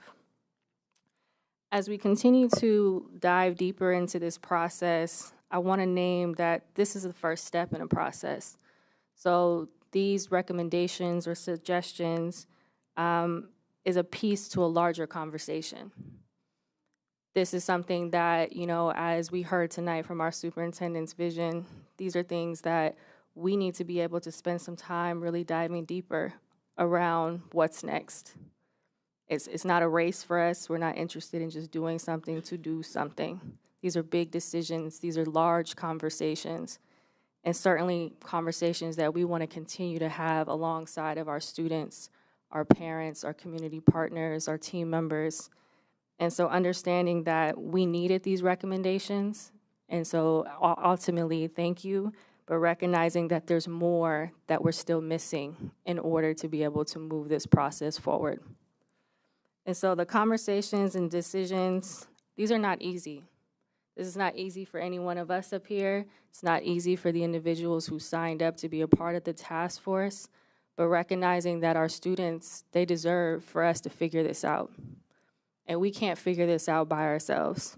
We need to be able to work in collaboration with each one of you, and we need to be able to spend the time doing that, having honest and transparent conversations truly about the state of this district and about the state of this community. And so one of the things that I want to be able to offer to my colleagues tonight is for us just to have conversations about what's next and how we envision that what's next as we think about our board committees, as we think about our community engagement, because what I know about most of you is that we truly do care, and we truly do want to engage and figure this out alongside of our community partners. And so what I would like to propose to my colleagues is that we do take some time, and I don't see it as a delay. I heard someone say a delay. It's not a delay for me. It's about how do we get it right, and how do we work together to get it right. I respect each and every person who has been a part of this process, and ultimately, these are about students at the end of the day. It's not about adults. It's not about my memories as an alumni of this district. It's about the kids of Columbus City Schools today, and the kids that will be in this district in the future. And I think a big part of what we need to be able to do is take the time based on the recommendations we have been given and have some deeper dives around what does that look like? What does that look like in terms of the landscape of this city? And being able to have more conversation with you, Dr. Chapman, about your vision. Because tonight I heard some things that I never really heard before. I was excited about. And so I want to be able to have more planning conversations alongside of you, alongside of our community partners. And there's a lot of other people who haven't been a part of these conversations as we talk about the footprint of this city and how that impacts Columbus City Schools. And so while we're constantly at odds, which I think people like us to be at odds because that's when things happen, the reality is this is bigger than us. This is about our students. This is about our community. And I think from what I gather, working alongside of my colleagues, is that we're not interested in hurting our district. We're interested in figuring out how do we support to ensure, as I heard tonight, that our students have every opportunity that they rightfully need and rightfully deserve. And we are committed to that. We are committed to that.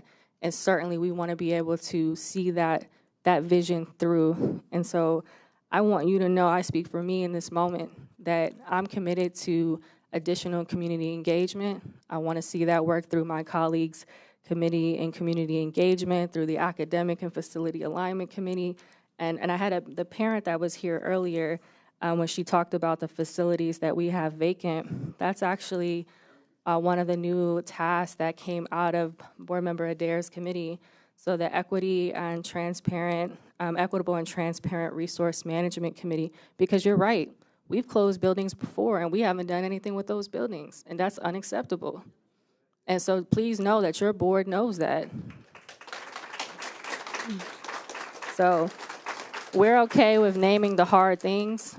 We're trying to get it right. This didn't happen overnight, folks, and we're not going to fix it overnight, but we can fix it if we work together. And so that committee is up and standing now, and so the Equitable Transparent Resource Management Committee, Chair Adair, they're going to be working on those vacant buildings. So if you're interested in learning more about what we're planning to do and you want to be a part of that work, we need help. And we are going to come up with a plan, and certainly we want to be able to come up with that plan alongside of each and every one of you. But as far as what tonight is about, those are my initial thoughts, but I do want to give time and space for my colleagues if they have any additional comments. And I do want to offer a resolution for consideration once that concludes. Board Member Adair. Thank you, President Vera. I concur with everything that you have said. I am a district alumni. I am a parent. I have 2 children, one who is 3, who will soon be in pre-K, one who is entering the same high school that I did in this practically the same condition 30 years later. And it is incumbent upon us as a community to have the right conversation. And I think that in this process, I think the task force, and especially Dr. Little, as he stood here and talked to us, I think that the task force had the opportunity to take a deep dive into our data. The board took a deep dive into data last summer, and I think when you do that, you realize that we are committing educational neglect by not doing anything. And we, as a community, but we haven't taken the time and done it in a way that we are communicating the importance of this to you. This isn't about a particular building. This isn't about taking things away from our students. This is about creating a district of the future. This is about creating a new Columbus City Schools where we radically transform what we are doing, pushing the limits for our students and to improve their student outcomes. This is for not only my 3-year-old when we talk about what does this district look like in 20 years, but my incoming 9th grader in 4 years. It's multifaceted. We have to have a bigger, more holistic conversation. I thank the task force for their work, for bringing us this initial round of recommendations. It is critical. We have more to talk about with you. We have to do this together. Consolidation, new buildings, realignment, a vision for what we are doing with this district over a 25-year period. This is the conversation we have to have. We have to talk about our history, why we are here, root cause issues, and we must do that in a way that you as our community are involved and understand, because that's the only way forward. I am so honored to be chairing the Equitable and Transparent Resource Management Committee. That is where we are going to be looking at our property and what we are currently doing with that property, looking at projects like 270 East State Street, and what we can do with that to either, is it sell it, is it renovate or do something with it where we can generate revenue. Let's be smart about the assets that we have as a district. There's so many possibilities, and I'm really excited about that work, and I'm excited that this board did that hard work of learning last year so that we could get to this point, and now we need to bring the community along. Last point, money is really important. Thank you for passing issue 11. We are going to be coming back for more money. It is what it is. It's a 4-year cycle for operating dollars. Our PI levy, thank you for passing that. Every year, we'll continue to have a shortfall because we do not get increases for inflation. To build new buildings, we must come back and ask for bond. Operating buildings that are not at capacity is not a smart investment. So we have to remember that that is also a very important conversation. And so money is important. Our community does not have unlimited funds. And we have to speak about money in a way that is very clear and understandable, letting you know that these are your schools and the way common education is funded in Ohio is mostly through your tax dollars. Our tax dollars, my tax dollars. And so we have to work together on that too, right? We need to come together in the advocacy setting. We need to continue to fight. We need to be fighting for every dollar that we, our children need. Down at the State House, we need to be fighting in court like we are, and we need to be talking about these things as a community because it is really important. So I look forward to continuing these conversations. I look forward to this hard work that we all are doing, and I just thank so much the task force for their time, dedication, and talent to this. It was a sacrifice, and I appreciate it, and I know that all of the students do too.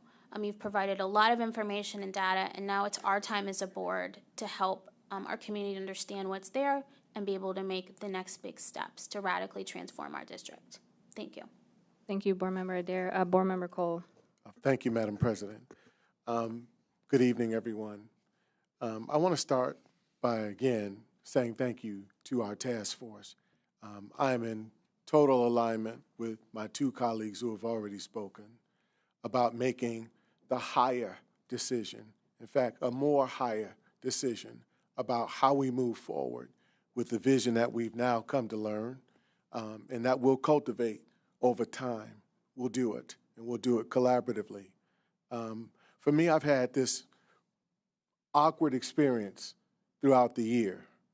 This past year, I worked as a principal in a building and had the opportunity to see class instruction from ground zero, behavior from ground zero, family concern from ground zero, community asset from that same space.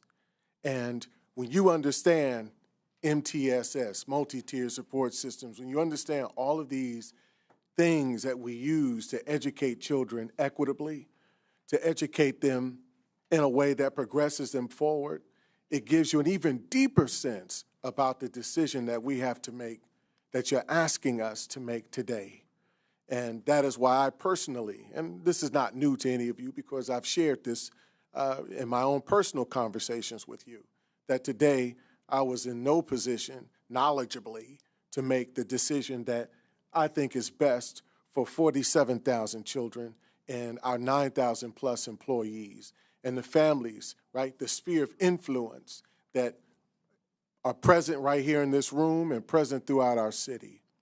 To the comment about assets, I believe that we are in a time right now today, Mr. Negron, you said it perfectly. We're in a time right now today where we have a very unique opportunity to make some wise utilization of our assets in a way that solves community problems. We service the whole child here. It is not just something that we say. It is something that we're actually doing. The work and progress and success of this district has not stopped, irrespective to what some of us may want to believe because we read a paper, because we had, an anecdotal conversation with someone. But we graduated almost well over 2,300 students just this past summer, just in this past June, past May, and still graduating up and through August. We've got kids going to college, got all kinds of scholarships. When I last spoke, we had $31 million in scholarships and growing. Listen, we're doing the work. It's happening. It is.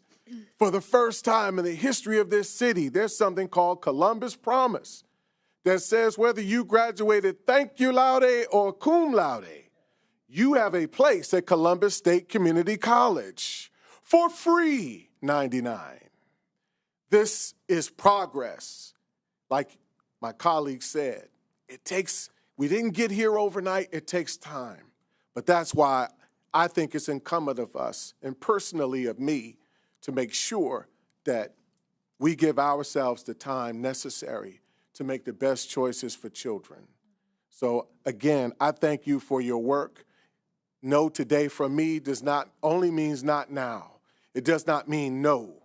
It does not negate the work that each one of you have put in.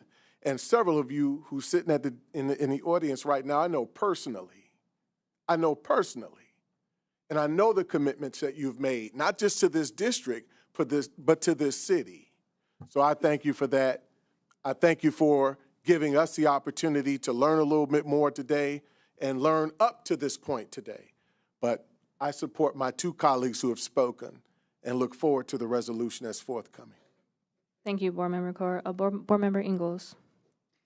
Just want to say thank you to the task force, thank you to the administration, and thank you to all of the community members who have provided feedback, who have shown up meeting after meeting after meeting, task force meeting after task force meeting. I had the pleasure to speak to many of you out in the community, and the feedback that I would get from you one-on-one is invaluable. Your real-life stories of how things work in our schools, the real-life experiences that you have, that has been so invaluable to really understanding the meaning behind the data. And I hope that you will continue to work with us moving forward.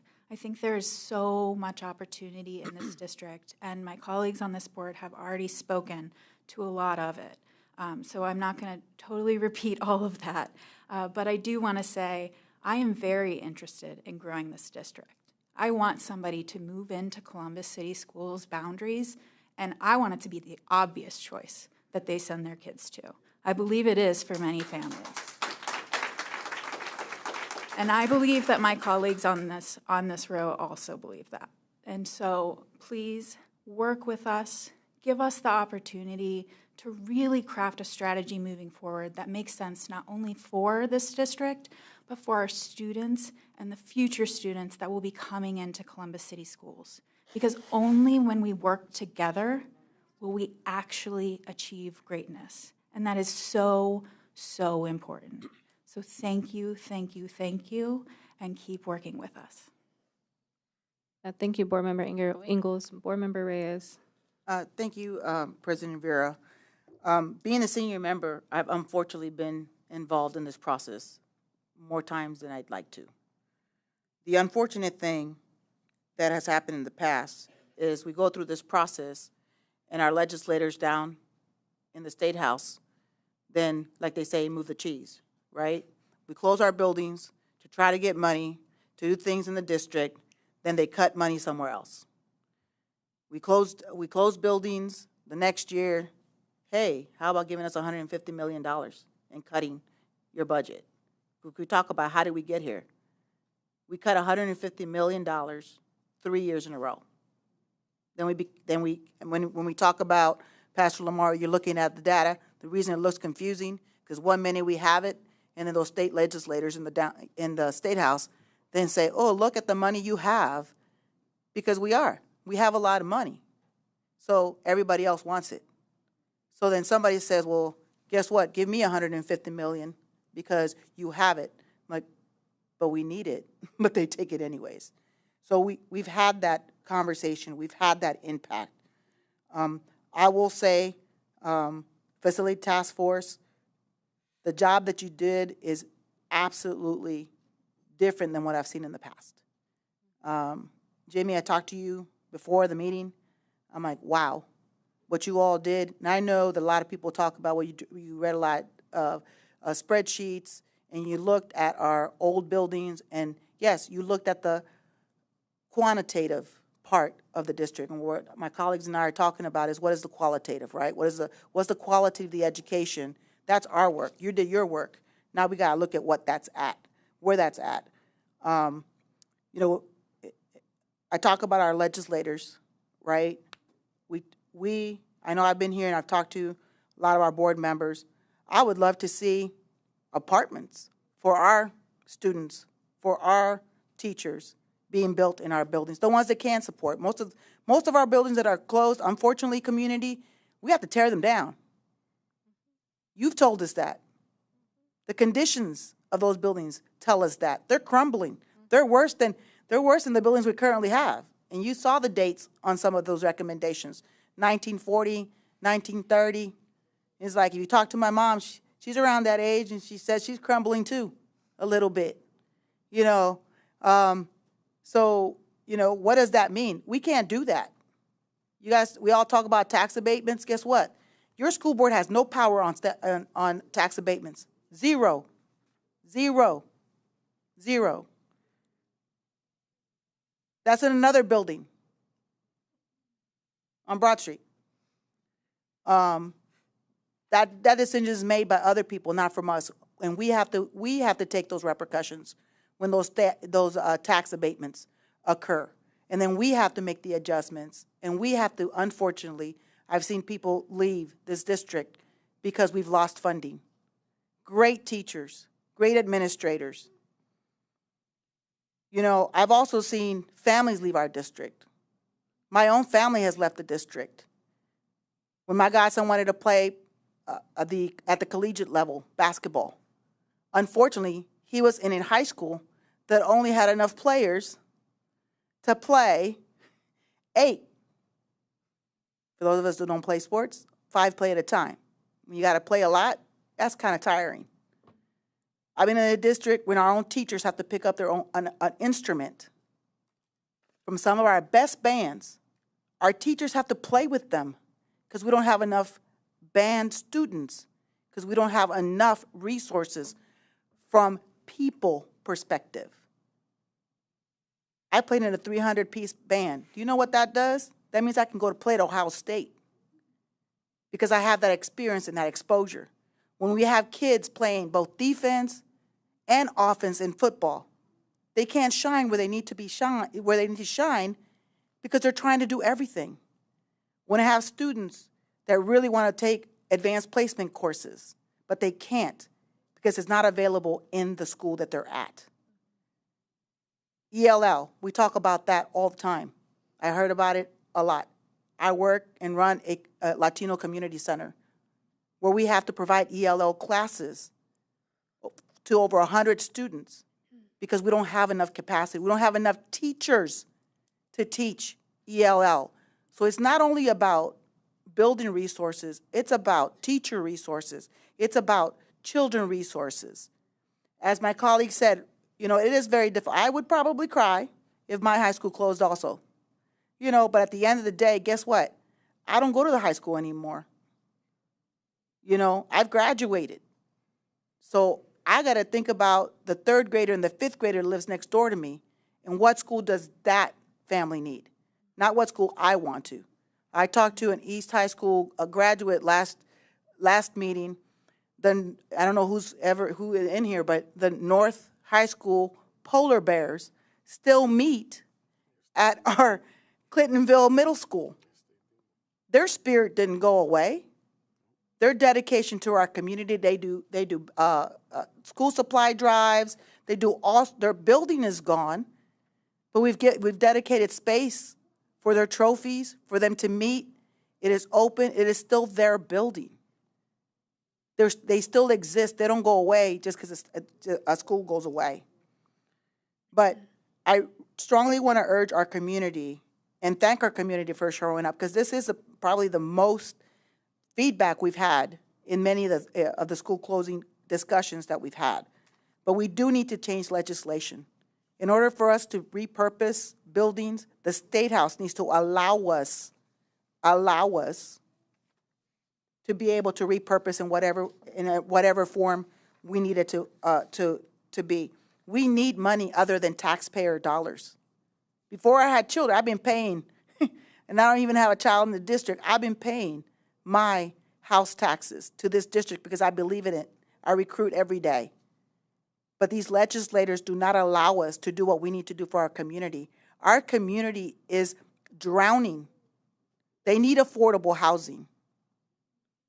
And if we could provide it to our community, I know teachers, instructional assistants, actually one of my family members is an instructional assistant. He's still living with his parents because we don't have affordable housing even for our own people. But that takes law. That takes law. So I would invite all of us, if we want to march down there anytime you want, let's go and go after these folks and tell them these are our buildings. We paid for them. You, me, everybody in this room, we paid for those buildings. Why can't we do what we need to do in order to make sure that our community is prospering? A parking lot brings a lot of revenue. A lot of parking, hey, you want to park on our parking lot? We'll take it because I need new band uniforms and our kids need the resources that they need. So I encourage you in the next steps. I would love to see these big crowds and bringing solutions on what we do next. Well, I hope so. I'll take attendance. But true solutions. Not, hey, remember, you're no longer in the building, most of you. What do we do for the fifth grader, for the third grader? A child was here 2 meetings ago, and he cried because somebody was very offensive at this meeting. And he said, why did that person say that? And I said, you know what? You come and speak. Because what you say is most important, because you're going to be in this building for the next 8 years. What that person said matters. But what you say matters most because you're the person who's got to sit in that chair. So community, we ask you to continue to be engaged, come with ideas. As our colleague said, something has to happen. I would love to see new buildings all over the community. We started that facility master plan. We stopped in phase 2 because we ran out of money. So only a part of our community has new buildings. We need the rest of it to have. In order to have true equity, we need to make sure we do that. So how do we do that effectively, and how do we do it with you? So we need you to show up in big numbers. Someone said, why don't you all, we're only 7 people. Look at the number of people you all are at. If everybody could bring 5 to 10 people to every community meeting and sit down and talk about what our next steps, that would be valuable. That would be valuable.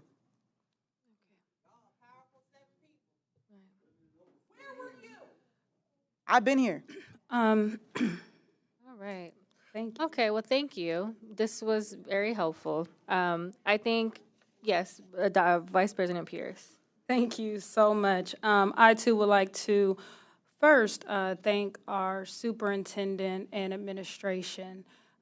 You, Dr. Chapman, when you were brought in, were given a very huge task to take over the reins of the largest public school district in the state of Ohio, to work in partnership with our community stakeholders to deliver a levy, and to seat a task force to bring recommendations in partnership with you to this board.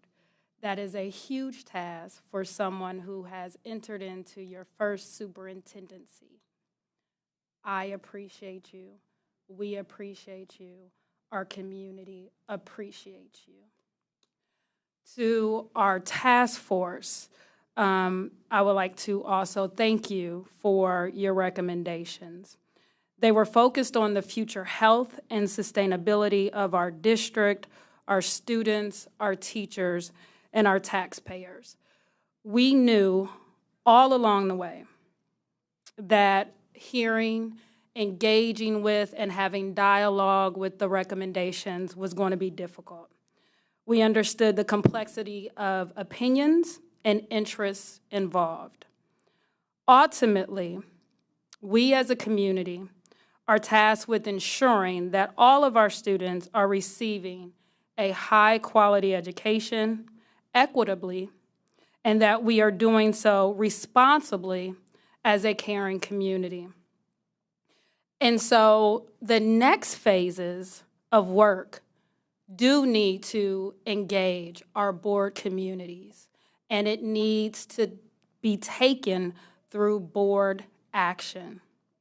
I look forward to collaborating with my colleagues, especially through our Community Engagement Committee led by Board Member Cole, to engage deeply the diversity of our community, ensuring that information is shared in multiple languages, ensuring that we are engaging the community through multiple formats, ensuring that we provide an adequate timeline for all of our community members to participate.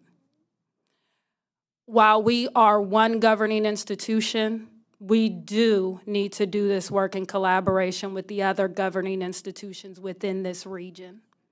The city, the county, partnering school districts, because as we grow as a metropolitan area, our students will be engaging with multiple neighborhoods and communities, not just the ones that their houses or apartments are located in. I look forward to partnering and working with our Equity and Transparency Committee that is headed by Board Member Adair. Equity, as this presentation has shown, is something that we need to continue to improve in this district. Equity as it relates to our facilities. Equity as it relates to the opportunities that we are offering students. Equity as it relates to the workload that we are putting on our teachers, our staff, and our families. And so as a board, we need to take action to make sure that the framework that we are establishing to center equity takes all of those measures into account. As a board, we do need to take a very deep and concentrated look at all of the policies, definitely starting with 7105 and how it needs to be revised to ensure that this process, if it ever happens again, is done with such fidelity that there are no questions as to what our next steps need to be. We need to ensure that we are moving forward policies that allow us to redesign, repurpose our land and facilities. One thing that has been very clear throughout this entire process, and even in this final presentation, as I heard Columbus Public Schools when we are Columbus City Schools. Language is important. Language is important. We need to be impeccable with our words, and our policies need to be impeccable as well. We need to ensure that there are no gaps in our policies. We need to ensure that we are creating policies that actually seek to engage an entire community as opposed to having the same few come forward to volunteer. Right. Last but not least, we need to hold our academic and facilities committee, which is chaired by me, accountable for the learning opportunities that we are providing our students. Far too often, as we have learned, not in this, only in this presentation, but from the narrative of our students, they are not given a high-quality education in many of our buildings. The opportunities that they have to participate in extracurricular activities are limited. And we can change that as a board. We can implement policies. We can determine the processes and the plans by which we begin to ensure that our academics and facilities are providing high quality. Grade band standardization is something that we literally as a community, I hope, we really look at. In the recommendations, there were a few that simply moved 6th graders in the buildings. Community, that's not creating a campus.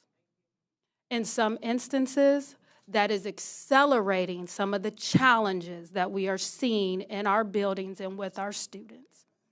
If COVID has taught us anything, it's that our students need and deserve our attention. Our students need and deserve spaces where they can be children. Simply putting them in a high school to save money or resources is not creating a campus.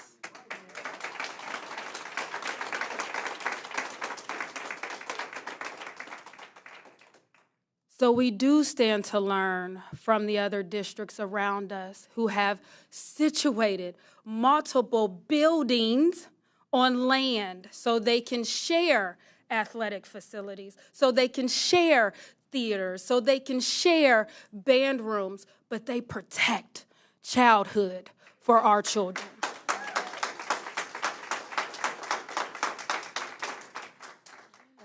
And so I support President Vera in the resolution that she will bring. And I want to uplift again that language is important. The work of the task force was to make recommendations in collaboration with the superintendent.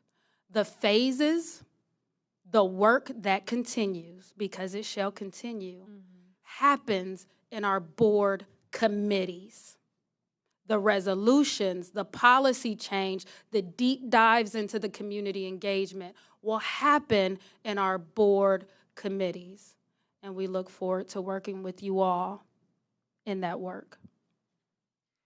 Thank you, Vice President Pierce. Colleagues, without objection, I move to amend the agenda for consideration of a resolution. That is moved. Is there any discussion? Seeing none, please call the roll. Mr. Cole? Yes. Ms. Ingles? Yes. Vice President Dr. Pierce? Yes. Ms. Reyes? Yes. Mr. Simmons? Yes. President Vera? Yes. Ms. Adair? Yes. Motion carries. Thank you. Colleagues, I have just passed out a resolution that I'm asking for your consideration tonight, a resolution regarding the final recommendations of the Facilities Task Force. Whereas the Columbus City Schools Policy 7100 directs the superintendent to monitor district enrollment and building usage, capacity, and conditions. And whereas Columbus City Schools District Policy 7105, in determining which school or schools shall be closed, directs the superintendent to create a task force comprised of internal and external participants to be approved by the Board of Education. And whereas on February the 6th, 2024, the Columbus Board of Education approved the recommended names from the superintendent to serve on the Facilities Task Force, and whereas the Facilities Task Force presented its initial recommendations to the board on May 7th, 2024, based upon quantitative and qualitative data metrics, and whereas 9 in-person, 2 virtual, and 1 radio town hall community meetings were held to gather feedback and additional input in May and June 2024, and whereas the Facilities Task Force considered its preliminary recommendations based upon this input, and whereas the Facilities Task Force finalized its recommendations for consideration by the board, and where now, therefore, it be it resolved that the Columbus Board of Education extends its sincere appreciation and gratitude to the individuals who served on the Facilities Task Force, and where it be further resolved that the Columbus Board of Education extends its sincere appreciation and gratitude to the superintendent and all of her team members who supported the Facilities Task Force. And be it further resolved that the final recommendations made today, June the 25th, 2024, to the Board of Education, that the work of the Facilities Task Force is complete, and be it further resolved that the Board of Education will now go into the community to gather additional feedback on the final recommendations, and be it further resolved that the Board of Education anticipates making a future decision on consolidating and learning community realignment. That is a motion. Is there a second? Second. Any discussion? Seeing none, please call the roll. Ms. Ingles? Yes. Vice President Dr. Pierce? Yes. Ms. Reyes? Yes. Mr. Simmons? Yes. President Vera? Yes. Ms. Adair? Yes. Mr. Cole? Yes. Motion carries. Thank you. Once again, community, we thank you for your continued support, input. And I will add, as you heard tonight, this is something that we want to do in partnership. So we are making that commitment. We are making the ask to be able to work in partnership as we continue the work. Give us grace, give us time, but understanding that we also recognize the urgency into working together to figure this out. And so more information and details will become available as the board begins to iron out next steps. We will be having some additional meetings, and that information will be made public so that you can be a part of those conversations in the next couple of months. So thank you for your time.